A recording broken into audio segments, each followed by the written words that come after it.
병변의 크기나 진하기 등에 비추어 치료의 필요성이 없었음에도 단순히 외모 개선을 목적으로 이루어진 것이라고 보기는 어렵다. 전부 승소를 했습니다.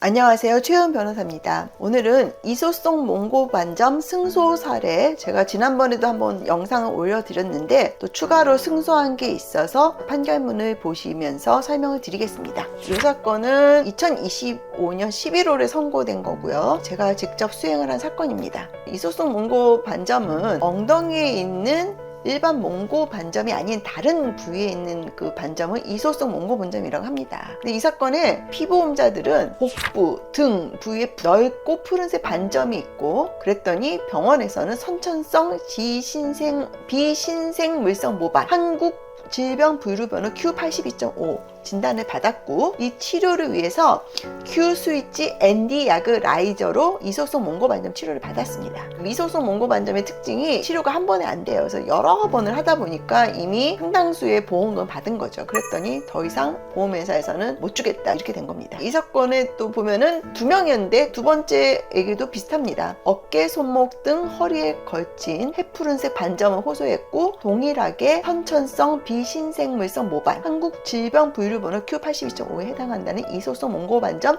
진단을 받았고, Q-스위치 ND 약을 레이저를 통한 치료를 계속했습니다. 이 사건에 대해서는 저희가 주장한 내용은 많은데 쟁점, 특히 피고가 뭐라고 주장하면서 보험금 부지급했고 우리가 어떻게 이겼는지 주요한 내용 위주로 설명을 드리겠습니다. 피고의 주장은 피보험자들이 받은 모반은 전형적인 몽고 반점이다. 그리고 이 몽고 반점들일 뿐더러 원고들의 반점은 대부분 비노출 부위에 발생하였거나 작은 크기이고 자연 소실이 예상되므로 레이저 치료가 반드시 필요하다고 볼 수 없고 외모 개선 목적으로 치료가 이루어졌다. 사실 이 부분도 되게 큰 쟁점이거든요. 이소송 몽고 반점이 보이는 부위가 아니기 때문에 이거는 레이저 치료가 질병 치료 목적이 아니라 외모 개선 목적이다, 이런 주장을 했습니다. 또 하나 중요한 주장은 레이저 치료가 약관에서 정한 수술에 해당하지 않는다. 그렇기 때문에 이 사건은 수술 보험금이기 때문에 수술이 아니래서 보험금 지급을 할 필요가 없다, 이런 주장을 한 겁니다.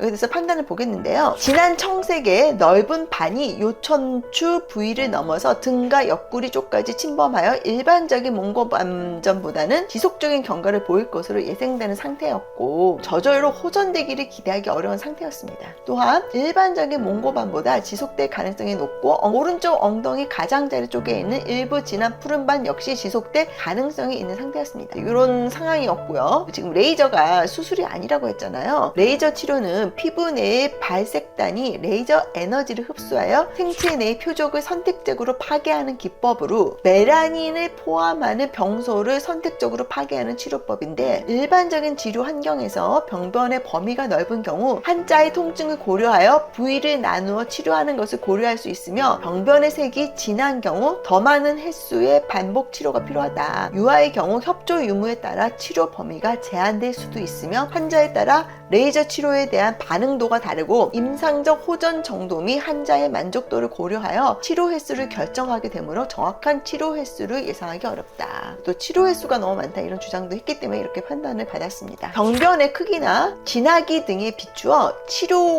치료의 필요성이 없었음에도 단순히 외모 개선을 목적으로 이루어진 것이라고 보기는 어렵다. 앞에 이제 좀 자세히 설명하고 있는데요. 질환으로 인한 심리적 스트레스, 사회생활에서 불편을 완화하기 위해 치료가 필요한 경우에도 그 필요성을 인정하여야 할 것이다.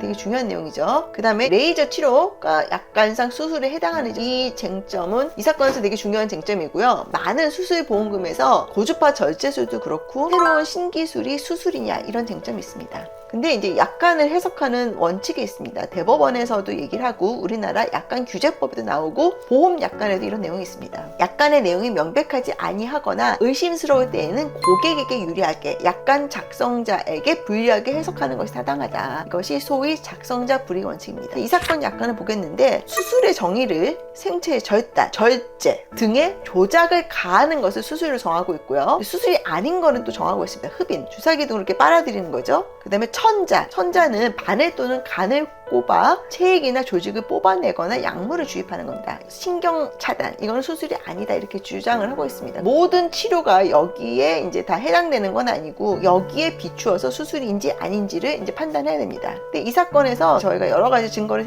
제출했는데요. 대한의사협회 의료감정원에 대한 사실조회 등 여러 가지 감정서를 본 결과 이소성 몽고 반점 치료한 레이저는 레이저의 열 에너지를 이용하여 생체 내의 표적, 즉 멜라닌 색소 세포를 선택적으로 파괴하여 없애는 시술인 레이저 치료로 생체의 절단, 절제 또는 이와 유사한 조작을 가하는 것으로서 수술적 치료에 해당한다 볼 수 있다. 그래서 이거 수술이다. 아까 처음에 말씀드렸던 약간이 애매할 때는 박성자한테 불리하고 계약자한테 유리하게 해석하라는 원칙에 비추어 보면은 이게 딱 명시적으로 약간의 정하지 않았는데 이 레이저 치료 방법 보면은 선택적으로 파괴하여 없애는 거니까 생체의 절단, 절제, 이와 유사하다 이렇게 판단하신 것입니다. 전부 승소를 했습니다. 요즘에 이소성 몽고 반점 수술 보험금을 지급하지 않는 사례가 증가하고 있는데 법원에서는 승소 사례도 많이 나오고 있으므로 이소성 몽고 반점 수술 보험금으로 분쟁에 대해서 소송 등을 검토하시는 분은 위에 있는 연락처로 연락을 주시기 바랍니다. 감사합니다.